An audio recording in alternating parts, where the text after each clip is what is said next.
Hi, hello. Very happy to be here today, and it's what a sunny day. And thanks for spending an hour with me. So let me see if it works. No.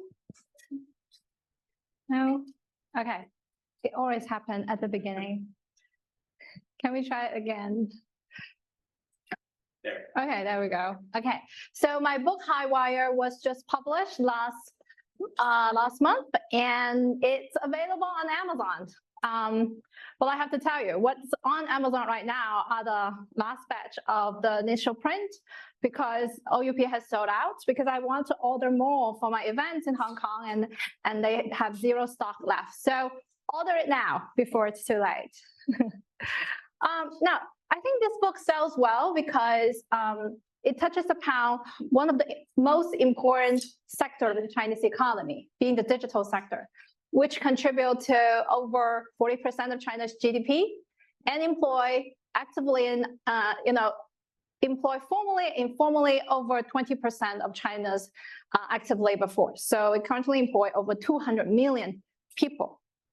And so any form of intervention into this sector can create, vast economic and financial consequences. And I would even go as far to say, because this event is co-sponsored by the China Law Center, that this is one of the most consequential area of Chinese law. And I will start by giving you a small example. So on the Christmas Eve of 2020, the State Administration for Market Regulation, the SAMR, released this one-sentence announcement on its website that it is investigating Alibaba for the choose one for two business practice. Just one sentence, okay? And then 10 minutes later, the People's Daily, which is party mouthpiece, released this very long commentary, similarly orchestrated well in advance, or written in advance, and support, provide very strong endorsement for SAMR's antitrust investigation. The next day, Alibaba stock tumbled more than 13%, which wiped out over $100 billion market cap from this e-commerce giant. And in the following months, this firm lost over 75% of its market share. Okay, so Alibaba at its peak is a firm that was worth over $800 billion, and today the firm is only worth $180 billion. So this is what the book talks about: why China wants to go about regulating its tech firms, how they went about doing that. What are the consequences of the crackdown? How did the tech firms trying to adapt and survive in China's volatile regulatory regime? And also, I try to look forward as to how China will regulate tech in the future, which is what we're going to talk about today. So I'll start by introducing the dynamic pyramid model, which is a central theme of the book, to help us think about generally how China regulates the tech sector.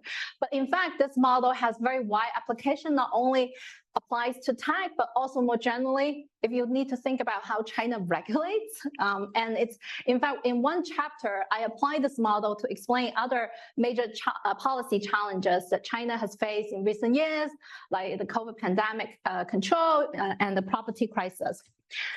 And then I will move on to use the China's tech crackdown between 2020 and 2022 as a very detailed case study to illustrate how this model works. And in my opinion, the tech crackdown was a very sad story, but it's a perfect case study for an academic like me to illustrate the application of the model. And because today we're also going to touch upon AI, so I will also briefly touch about how China will regulate AI in the future.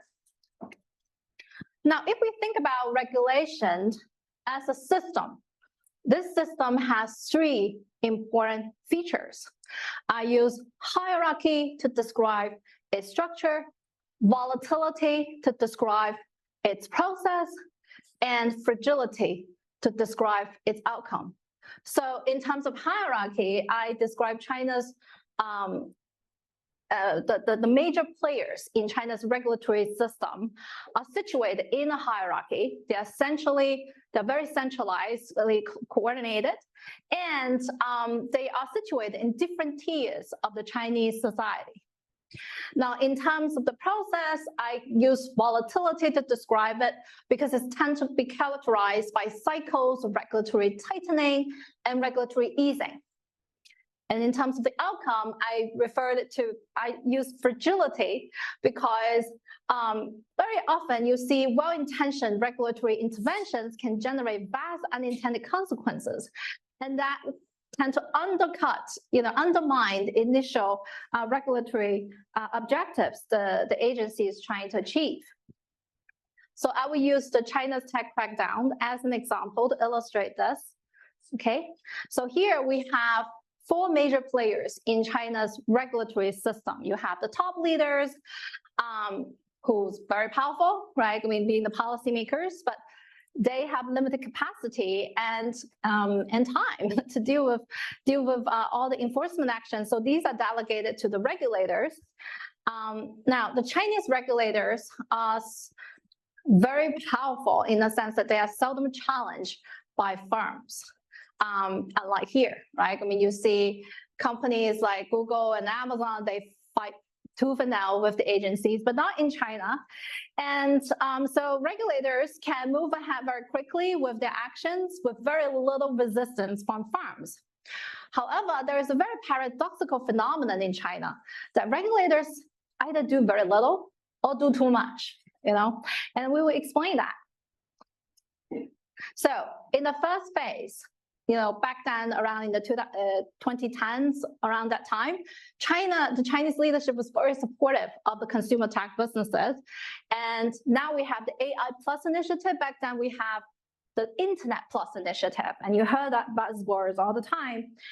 And the platforms know how to lobby, right? And one of the things, I think one of the contribution of the book is to unravel how platforms lobby in China, right? This kind of state-business relationship, and which are largely not observable to outsiders because they mostly lobby informally, right? They rely on informal institutions to lobby, both the regulators and the top leaders. And so despite the fact that, the platform participants have started to make a lot of complaints, but the regulators took a very lax stance in intervening in those matters. Now, in China, regulators, they do need to respond to complaints. However, they have a wide variety of policy and regulatory tools at their disposal. They can pick and choose how they go about regulating these firms. So instead of taking very drastic action, like, applying China's anti-monopoly law, which can subject these firms to, billions of dollars of fine, they use anti-unfair competition law, which the maximum fine is a couple million RMB, right? So the regulatory stance was very lax because the regulators do need to respond to the top leaders, right? So they did very little. And as a result, information transmission from the regulators to the top was very slow. So the top didn't really know there are so many things, tensions have been building up over time for many, many years. And then we have this very, very controversial speech that ultimately led to the suspension of Ant Group's IPO. So for our audience here, you might have read about this incident from the Wall Street Journal, the Financial Times, which have tried to portray this as China's turn against the private enterprises. That was the watershed moment that China just disliked Jack Ma and then want to, do everything it can to crack down its business empire.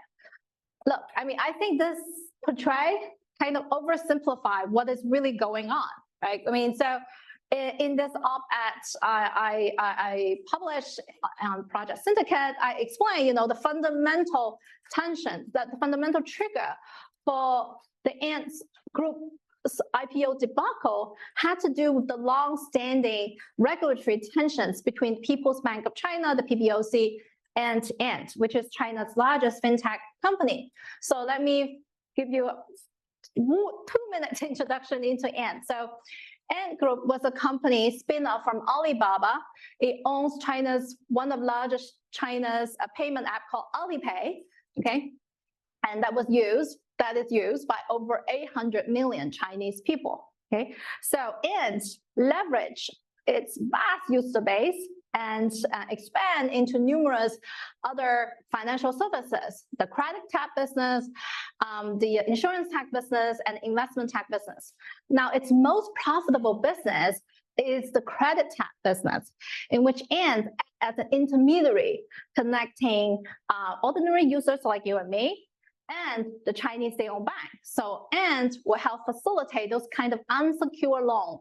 We also call microloans, very small loans, from the state-owned banks to these users. Now, 98% of these loans were extended by the bank. And Ant has very little skin in the game, right? I mean, for those of you who are familiar with the 2008 financial crisis, that immediately bring up the memory of a typical moral hazard problem, right? Because Ant, as an intermediary, we want to facilitate as many loans as possible so that it can earn more commissions. However, it wouldn't need to bear any of the default risks, right? So the PBOC has always been trying to regulate Ant and trying to push Ant to shoulder more financial responsibilities, right?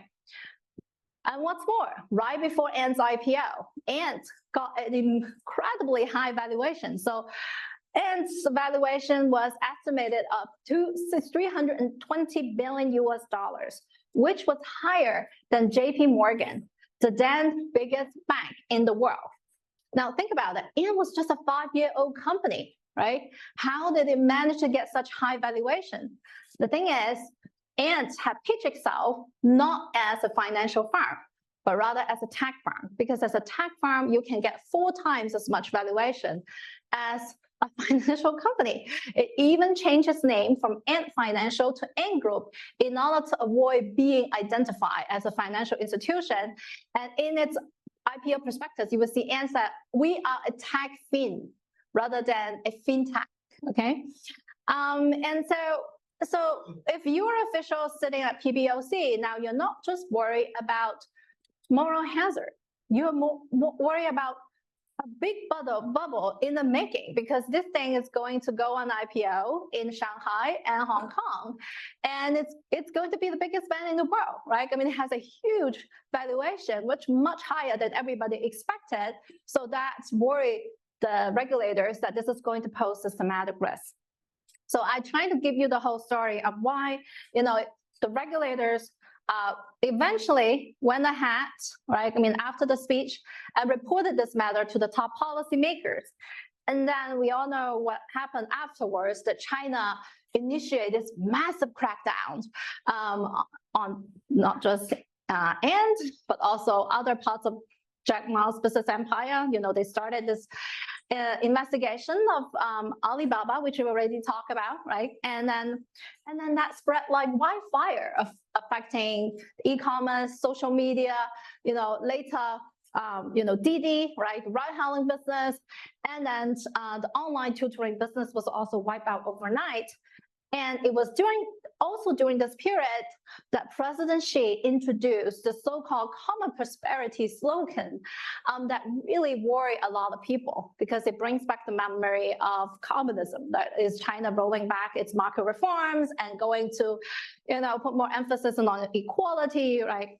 And that worries a lot of investors. But if you think about what the government is doing, a lot of its action are actually helping the government to achieve equality, to address inequality problem in China, because these regulatory interventions do help the platform participants, like thinking the merchants, the users, the consumers, to better bargain, negotiate with the platform, right? So in a way, it's empowering them in dealing with the platform.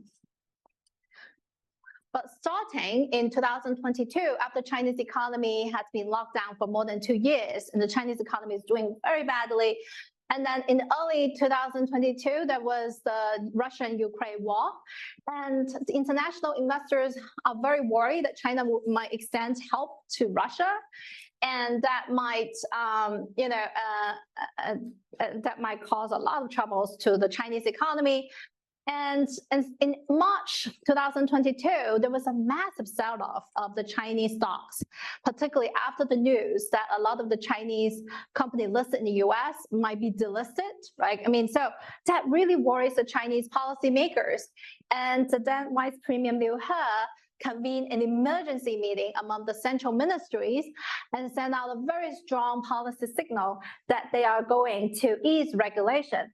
And you see the next day, the stock of Alibaba and Tencent rebounded 20%. And agencies then returned to routine and normal investment, okay? But despite this easing signal, the damage had been done. During the crackdown, which lasted for 18 months, China's leading tech firms lost over $1 billion market cap, and it never really come back. I mean, still struggle a lot. I mean, think about how well the US stocks have been doing, right? I mean, now the tech stock accounted for 30% of the S&P 500 right now, right? I mean, NVIDIA is worth the entire China's tech sector. And so China really lagged behind. And also during this period, you saw the Chinese government started to be more aggressive in making the so-called golden share stake in China's leading social media businesses. So the golden share scheme allows the Chinese government, allows the Chinese government to appoint a representative to the board of the China's tech firms, and also to exercise veto rights over important business decisions. And the government only needs to hold 1 to 2% nominal interest. Although I have to clarify that they haven't done it to all firms, but only the social media businesses, particularly those short video app businesses. And that already include ByteDance, right? I mean, the parent company of TikTok. And you know why people are worried about TikTok here, right? I mean, you have a sister company in China that is, have a golden share stake. The government has a golden share stake. And during this period, China also promulgated some of the strictest law. It amended its anti-monopoly law for the first time since 2007, significantly increased its sanctioning power and expand agency discretion. China also introduced the personal information protection law, which is a very strict data protection law. I heard the US might soon have a federal data law. We'll see. And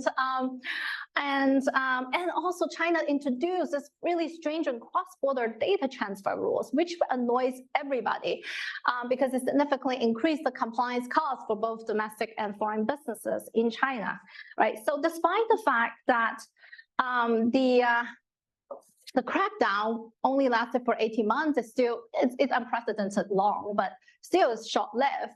But it led to long-lasting institutional changes, right? I mean, so that brings me to this diagram, which I think is the most important diagram in the entire book. And if you don't want to buy a copy of the book, I mean, this diagram is sufficiently enough to understand what's happening, but still buy the book, okay? So we have hierarchy, right? We talk about volatility and fragility. Now, these three main features are internet connected by complex feedback loops, right? I mean, having a very hierarchical regulatory structure can lead to huge volatility in the policy process, as we see from China's tech crackdown. And I won't go into the details of the major driving forces, but suffice to say, you see the top leaders are very adaptable, just like the man walking on high wire on the cover of the book. And there's very little checks and balance in the China's regulatory regime. And importantly, the information transmission within the hierarchy is very inefficient, and that leads to volatility. Now, volatility in terms can lead to fragility because it tends to amplify the side effects and cause more information lags. But interestingly, fragility also in turn affects volatility, because what we observe is that in the aftermath of the crackdown, because investors' sentiments were so low, right? I mean, they such a mistrust of the Chinese regulatory system. They are extremely nervous and actually panic about any sort of perceived negative news coming from the regulator. So last December, when China's gaming regulator introduced a new set of rules to regulate the gaming and curb gaming activities, that news immediately wipe out over $80 billion market cap from Tencent and NetEase, China's largest gaming companies. And in fact, if you talk to any of the lawyers in China, like this draft, they saw it before. I mean, there's only one or two provisions that needs more clarity from the agency, and that's the whole point of the consultation process of this draft rules. Investors saw it very negatively. They overreacted. And that caused the regulator to came out and said, look, we are sacking this guy, the senior official, introducing these rules, although he never intended to initiate any sort of crackdown. But, you know, he's causing all this drama. And we are going to revise the rules. And within 1 month, you saw this draft rules was taken down from the website of this regulator entirely. So I have never seen anything like that, right? So you saw fragility also leads to volatility right now. But I think the most important finding of this book is that fragility in turn reinforces hierarchy, which is what you observe from China's tech crackdown, that the state has retreated when the private sector has retreated, like through restructuring, through exits, right? I mean, they become smaller, they become weaker. And the state institutions have expanded, right? They have acquired more states in those markets that was left by the private firm. They have expanded their regulatory arsenal in disciplining these companies, right? I mean, so you saw the regulatory hierarchy have become reinforced. So now we have a perfect feedback loop, right? Hierarchy leads to volatility, volatility leads to fragility, fragility in turn reinforce hierarchy. So we are stuck in a vicious cycle. And this diagram not only explains what you observe with China's tech sector these days, but I think more generally can help explain what you observe in China these days. Why do we see, you know, more policy volatilities in the Chinese economy in the past few years? And why does it lead to such bad economic outcome, right? Think about the property crisis, think about the COVID control, think about how they dealt with the energy crisis in 2021. Think about, you know, how China is now struggling with the demographic crisis. I think this diagram can also explain what's going on. It's because hierarchy has significantly tightened in the past decade under Xi's ruling. Okay, so what about AI? I mean, I know how long am I supposed to talk? I mean, I can briefly talk about AI for 10 minutes. Okay, good. So now let's move on to talk about AI. We're starting a new chapter. We already been through one cycle of China's regulation, very intense regulation of consumer tech businesses. What about the future? How China will regulate AI? This is a really hot and transformative technology. You saw that during the crackdown, China was very proactive in introducing some of the most comprehensive rules in regulating AI. So in 2021, China introduced a very comprehensive draft measures to regulate recommendation algorithm. And in 2022, China was also the first to introduce rules to regulate deepfake. And when ChatGPT emerged, China was the first country to introduce rules to regulate generative AI. Okay, within 6 months, China already have a draft measures to regulate generative AI. And within 3 months, it finalized the law. So in August 2023, China became the first country in the world to have comprehensive rules to regulate generative AI. And by the way, China is so far the first and the only country to have introduced a licensing regime to regulate this technology. You don't see that in the United States, you don't see that in Europe or in any parts of the world. If there is one, let me know. Okay, so that gives the impression among a lot of the Western commentators and even among the Chinese that China has great ambition to regulate this technology. China wants to be an empire, like a pioneer in AI legislations and regulation, and this might hold back China's AI development. I want to challenge that view and bring more nuances to that debate today. If we bring back to the cover of the book, right? I mean, what does China want from AI? Just like the man walking on high wire, it's balancing competing interests when it comes to regulating AI. On the one hand, China, like other countries, like in the United States, want to reap the enormous benefits that could be brought by AI. In fact, there are studies showing that China is expected to be the country that will reap the most benefits from AI. At the same time, there is a big elephant in the room is that China wants to compete with the US in claiming AI supremacy, although now the gap is widening because of rounds of export restrictions of AI chips to China, which is kind of holding back China's AI development at the moment. But you recall a couple of years ago, there was a lot of discussion, even among the policy circles in Washington, D.C., that China is going to surpass the US in AI capability. But at the same time, as an authoritarian government, the Chinese government is also very ambivalent about this technology because of information control, right? I mean, particularly with generative AI, it's become much harder to control the AI generative output. And that explains why the Chinese government had been very proactive in churning out all this AI legislation we just talked about. But there's other competing interests it's trying to juggle, right? So I want to draw your attention to two important functions of the Chinese law that tend to be overlooked, which is the expressive power of the law. Okay, so the expressive power of the law is a term coined by Professor Richard McAdam from the University of Chicago, and he particularly highlighted that law has two important functions. One is signaling and one is coordination. Okay, so if we look at China's interim measures to generative AI, we do see that this measure is seemingly very strict, very broad, and then also have introduced a licensing regime, which you don't see in other jurisdictions, right? But we also need to pay attention to the expressive power of the law in that interim measure. And I think, in fact, these are the most important functions that I observe in this law. In fact, this law offers very little protective value to its citizens. And for the most part, it's playing the role of signaling and coordination. So let's start with signaling. How does the Chinese government send a friendly signal to the industry while at the same time imposing strict content moderation? Well, when we compare the first draft of law that was introduced in April last year and the final draft that was implemented 3 months later, we see a very, very big difference. The final law significantly watered down the previously strict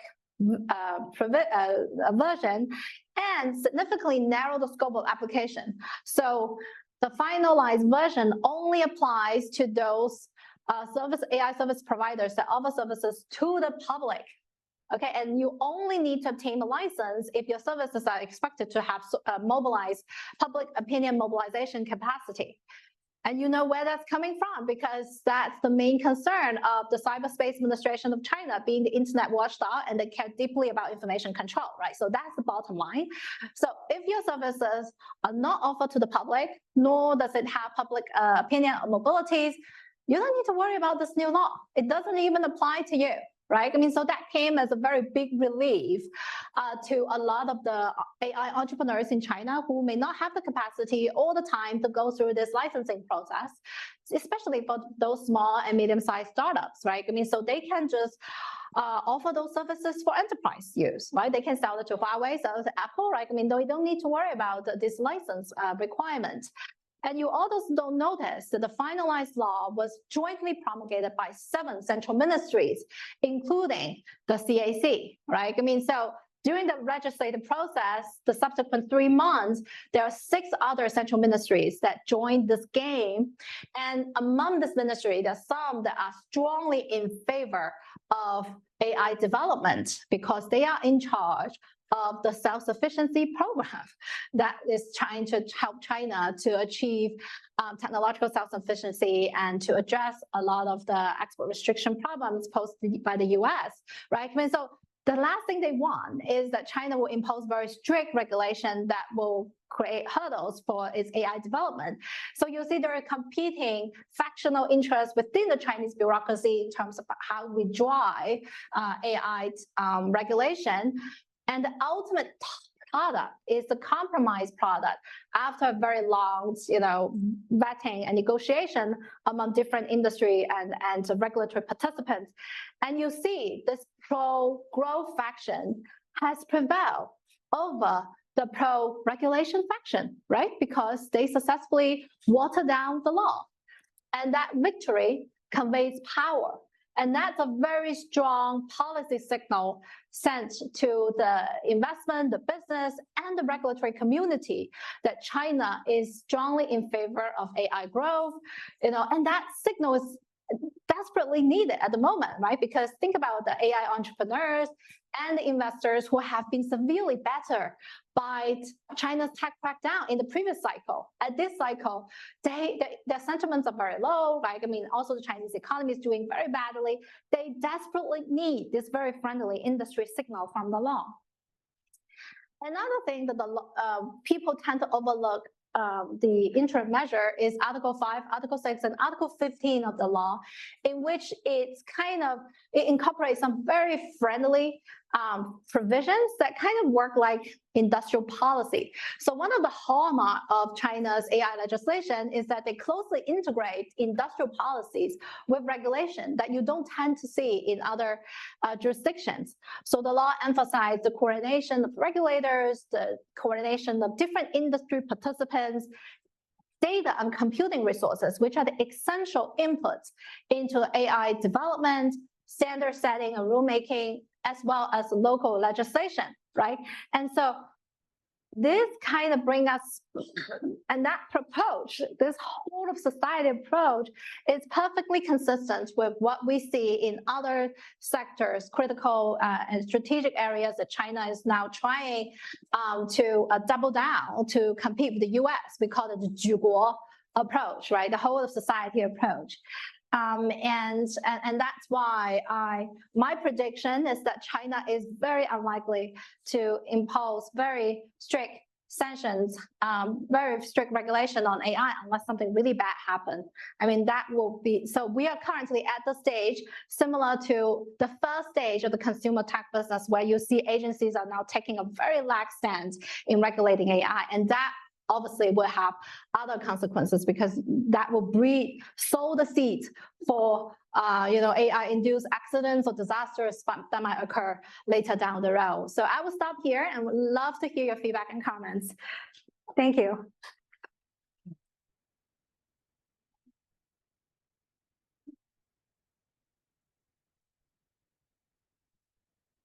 Hi, Sue. So I think the obvious question that I'm guessing a lot of us are thinking is, there's that saying, tripping once, shame on you, tripping twice, shame on me. All right, so after what happened with the tech industry, the question is, why would anyone believe China's government's current signal on AI, right? Because just before the crackdown in 2021, 4 or 5 years ago, they were sending out positive signals. And at that point in time, there wasn't much of a track record of the Chinese government killing off entire industries just through this kind of like shifting political stance. So everyone bought into the signals. Enormous amounts of investors got completely screwed over because they bought into the signals. And now it seems like everyone's kind of just spooked up, right? They don't know whether to trust these new pro-growth signals. Most of the capital holders I've talked to in China seem to be standing on the sidelines, waiting for some firmer, in their minds, like more intelligible commitment from the government. But of course, the question is that no one quite knows what exactly it would take for the government to credibly commit to something at this point. It certainly can't just be signaling through the usual speeches and laws and so on and so forth that I'm going to do this. So I guess my question for you is, is it different in the AI sphere? Like, do investors in the AI sphere somehow think that the government's commitment to AI is ironclad and they can just pour money into this entire thing? Or is there something outside of the expressive functions of the law itself that's giving them some kind of rational reason to actually go into this industry? The government's pouring some money into it. So if the government loses money, if you lose money, the government loses money. So the two sides are kind of closing each other hostage, and that's one possibility. But it can't just be the law itself. It has to be something else. Yes, absolutely. You are absolutely right. The law is not a sufficient condition for sure, but it's a must though, right? Because there are very conflicting signals from various agencies, like the CAC is very pro-regulation and introduced this really seemingly impossible draft in April, right? I mean, so that's why they have to pull back and eventually water down the law and then, in a way, try to assure investors. But you're absolutely right that investor sentiment is very low, right? I mean, after being better for 18 months and come out of the blue, right? I mean, why would I trust you again? So first, there are several things happening. investors at this round cycle, they would demand a much higher risk premium to enter into the Chinese market, because I would always at the back of my mind, there was another crackdown that would come in randomly out of the blue and wipe out all my investment, right? So it's a matter of degree, right? I mean, before maybe I'm willing to invest $100 billion, so now I'm being more conservative, right? So they demand a higher risk premium, and you are absolutely right. Your instinct is so great that there are other things happening in the background. AI is deemed perfectly compatible with China's kind of now strategy to compete with the US. It's a very important part of the China's tech rivalry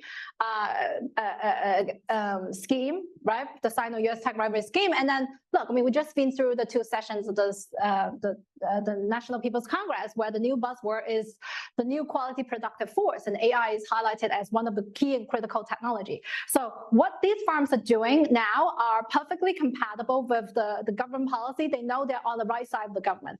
Unlike the consumer tech businesses that are gradually falling out of favor of the government over the years, particularly after the trade war, when, you know, policymakers wake up and say, oh, we don't need so many firms, you know, competing to reduce delivery time, you know, for food, or, you know, we don't need this toxic competition. We need semiconductor. We need high manufacturing, right? I mean, we need advanced technology. So I think that's the second thing. And the third thing you also pointed out, you also hinted, is that the Chinese government is deeply embedded in the AI ecosystem. It is an investor, right? And it is a supplier, it is a customer, and it is an incubator. It's everywhere. It's in there. There's a movie, right? I mean, everywhere all at once. So, so basically, government is like that, you know, in the AI system, right? I mean, so that also make it very hard for the government to practically commit to regulate, because if you ask the government to regulate AI, you're asking the government to self-regulate. Right? I mean, so that also distinguish how they regulate consumer tech with AI. Yeah. So one follow-up, which is that, so like all those 2 things that you mentioned, one is like the overall position of AI within China's general growth strategy. That's, and the other is spending idea. Right? The first one, I mean, you could say pretty much the exact same thing for the tech sector. In 2017, right? In 2017, everyone would have looked at ads and Alibaba and said, this is central to how the Chinese government is envisioning this competition with the US for the next 10 years. And whatever else they go after, they cannot destroy the tech sector because that's the linchpin of their competitiveness. Yes. With the US, and then somehow that seemed to be proven wrong. So, you know, like that kind of like subjective judgments on what fits into the government's overall growth strategy and what doesn't fit into it, it just seems like that is less reliable nowadays than it used to be, doesn't it? Well, I mean, at least having the law's expressive power there kind of give them a bit more assurances, but you're absolutely right that the commitment value is actually quite low. I mean, and particularly, let's also bear that in mind. The law is called interim measures, right? I mean, so interim means that they can change their mind all the time. Yeah. Well, just a 2-finger to that. Yeah. So you contrasted AI with the more consumer-facing, like delivery, et cetera, et cetera. Yes. But isn't AI just consumer-facing and sort of soft or software-focused? So what, in your view, what from the Chinese government's perspective, if it's not just sort of a vague sense of competitive edge, how does AI help China compete, and why is it so important to the Chinese government? Other than, of course, as you pointed out, they have their own investments in it.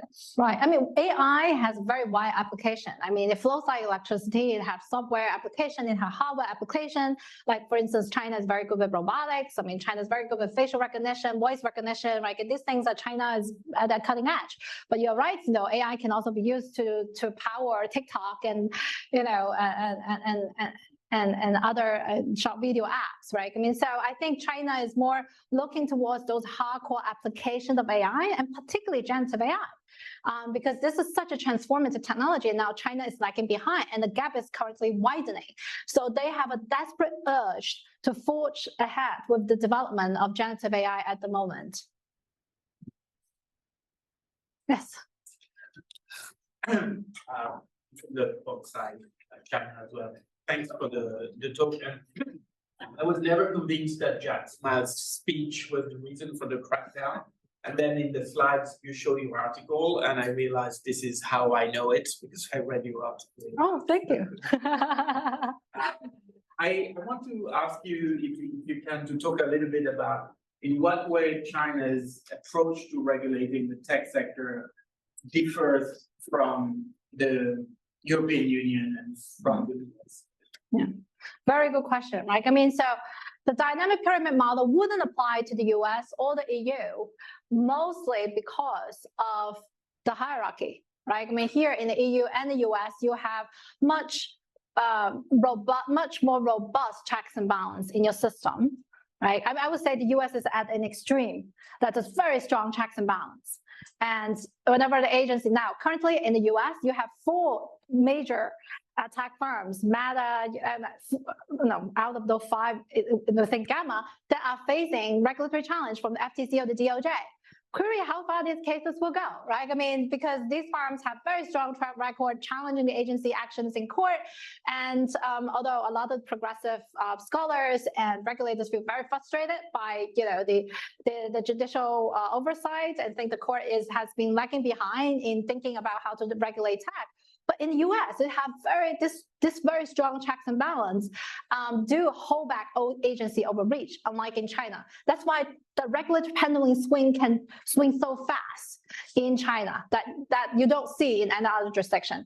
I would see EU kind of in the middle because you have EU institutions and the national member states. The EU institution is a centralized, transnational organization, which is very committed to regulation. So I lived in Europe for a long period of time, and I was stationed in Brussels for a year, and I see for firsthand, I mean, the Commission officials, they are serious, and they strongly believe in what they do, and they think about regulation, nothing else. Right? I mean, and so you have very committed policy entrepreneurs who are very serious and dedicated to this that you don't see, this kind of dynamic you don't see in national member states, right? And also because their utility function is very single-minded. They just want to regulate. They want to be an innovator. And so, and then they actually have very close relationship with the courts. I mean, even though the court is supposed to be independent, I actually wrote a paper on that called the Faceless Court if you want to check out. So you see the courts, unlike here in the US, they occasionally do strike down the commission's decision, but very often they do defer to the commission, and that creates a lot of dissatisfaction among the Brussels community. And so, as a result, you see commission has been very forceful in moving for a lot of the big cases and reining in a lot of the big tech firms from the United States, right? I mean, so I would see EU kind of in the middle, where China is at the other extreme in terms of the lack of checks and balance. Yeah.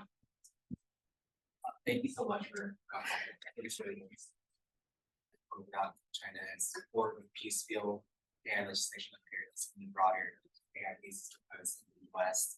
But I'm curious about, I guess, sort of China's forays into international AI cooperation. And I guess talking about like legislative declaration, the recent UN resolution. It seems like China is willing to sort of join in global US AI governance initiatives. Do you think that should signal is sort of fundamental AI governance vision that China also shares with the US and the rest of the world? Look, I mean, there's a lot of things going on with international corporations, and there is many international organizations that are currently dedicated to this, the G7, the G20, right? I mean, and many. And China was kind of excluded from most of this organization. It's not part of the game. And as a result, China has to mostly rely on the UN, which it is very active, to drive a lot of this international cooperation initiative. But if you look at what they have done so far, I mean, mostly, it's about very vague and very broad principles on AI, right? I mean, so I'm a little bit skeptical of the substantive progress that will really come out from this kind of international organization. But you're right that China do have great ambitions to not just be an AI tech leader, but also a leader in rulemaking and standard setting. And because that's also entails significant commercial interests, right? I mean, just think about Huawei. I mean, Huawei is a 5G standard setter, and once you become a standard setter, and that brings in enormous commercial benefits. So in terms of AI, in terms of the technical standard, I do think that China have great ambition to compete to become a standard setter, but the dilemma is that now China is not a leader in many AI technology areas, unlike in 5G, right? I mean, so the interim measure did talk about, China needs to be more actively participate in international cooperation. And by the way, that also helped China rally support among the global South in resisting some of the U.S. restrictions and sanctions on China's hardware development as well. Yeah. Thank you very much. Your pyramid model is very interesting. I wonder if you provide an explanation for the model itself, say a political, institutional explanation. And the other related question is China's regulatory approach over the past few years strikes one as being somewhat like a campaign style. Yes, it is. Yeah. Regulation. Yeah. And how does that particular character fit into your model? Or how would your model explain that kind of campaign style approach to regulation? Oh yeah, I mean the campaign style is part of the component where what the thing about what the campaign does. Campaign occurs in extreme bureaucratic circumstance where the government thinks, the central leadership thinks that the normal routine operation, the bureaucracy fail, right? So it's actually the tech crackdown is not illustration of the prowess of the Chinese regulatory regime. It's actually showcase its weakness. Because for years, agencies were not doing anything, right? There's so much bureaucratic inertia and slack. That's why it's partly contribute to the problem that we are facing today. So it's a government failure that contributes to market failure that we saw in China, right? So that's why the central leadership have to amass the sweeping crackdown, and which is exactly the campaign that we're talking about, right? I mean, affecting different areas of Chinese law, and then they have to centralize that governance and enforcement. That's why you see the pendulum swing very quickly. I mean, the huge volatility in the regulatory process. Yeah. Thank you so much. So I think you talked about this a little bit with your discussion of the kind of unified approach, but I'm wondering where does supercomputing fit into all of this? So this, historically, China's been a major supercomputing power. There's always sort of, kind of jostling for, which nation has the most P-flops, but clearly it's sort of, the actual availability of computing power is a big story here. So where does supercomputing fit into the story, if at all? Yeah, I mean, supercomputing will fit into the story on AI. However, when it comes to generative AI, China actually lags behind. Even though China is like a pioneer in supercomputing and kind of rival the US, but with generative AI, we need a lot of GPU, and China had minimal presence in that area. And so what the government is trying to do right now, and precisely what we just talked about, they're trying to coordinate computing resources. And one way they're trying to do it is first, they try to double down on the semiconductor capability, which hasn't achieved much traction yet. But they are trying to coordinate the creation of data resources, better utilization of data sources. So now you see data centers proliferated all over China. They also want to better coordinate how we use those data centers. So the government has this massive project where they want to relocate all the data centers to be located in the West. So they have the Eastern Data, Western Power project, where because in the western part of China, the electricity prices are lower because training this LM and deploying this LM, it consumes tremendous amount of utility. So the government think that that's the more efficient way for us to consume the utility, and then can train the LM. And also the government is offering vouchers to small and medium-sized startups to use those data centers because now even the bigger players like Alibaba and Tencent are now struggling with sufficient computer resources. So the government doing everything it can to try to better utilize computer resources in China right now.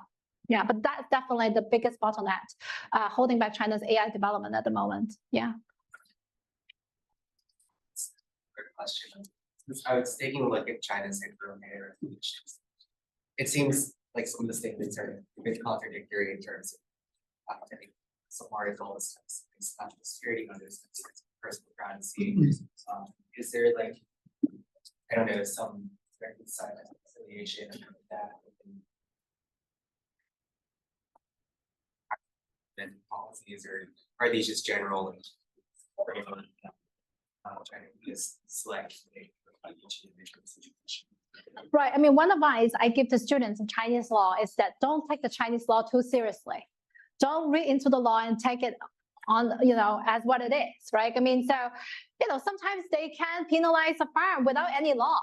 Oh, they can create the law afterwards, as you see from the tech crackdown. I mean, the way they went about going after DD, right? I mean, I just think this came out of the blue, and then they retroactively created something to discipline DD. So when you look at the interim measure, it is very broad, and it has a lot of things, as you talk about, there's a lot of inconsistency, but don't buy into all these things. I mean, look at how they enforce the law, right? And more importantly, understand the institutional dynamics, which I laid out in chapter 11 of this book, which is very important for us to help predict what will really happen when they really go about, regulating this firm. At least my prediction right now is that they're not going to take any drastic action. I mean, have you seen they march into the office of Baidu or ByteDance for, for data violation or privacy violation? No, right? I mean, they could. They have the strictest personal information protection law. They could, but they will never do that. Yeah. Thank you very much for your talk. I really appreciate it. It seems to me that an alternative narrative instead of like policy signaling, which I am compelled by, and I'm compelled by that narrative as an explanation of what's going on.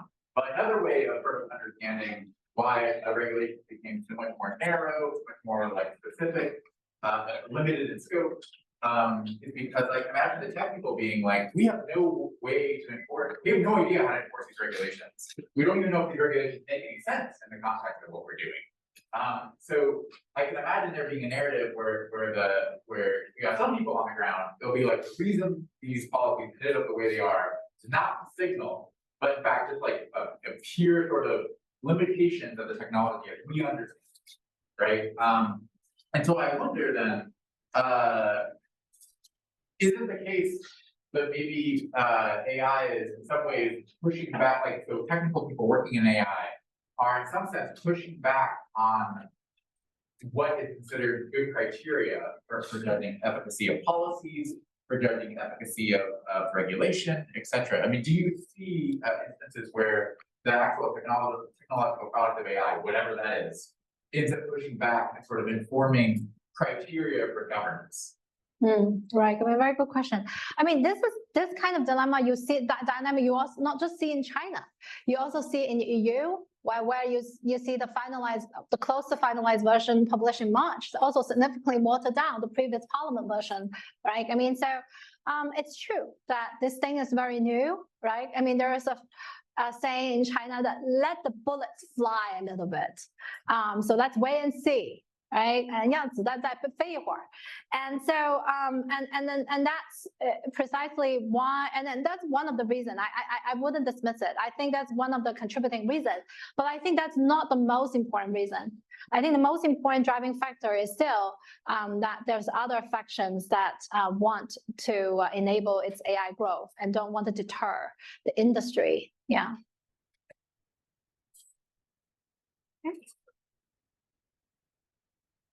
Okay, good. All right. Okay. Well, let's give it a round of applause. Thank you.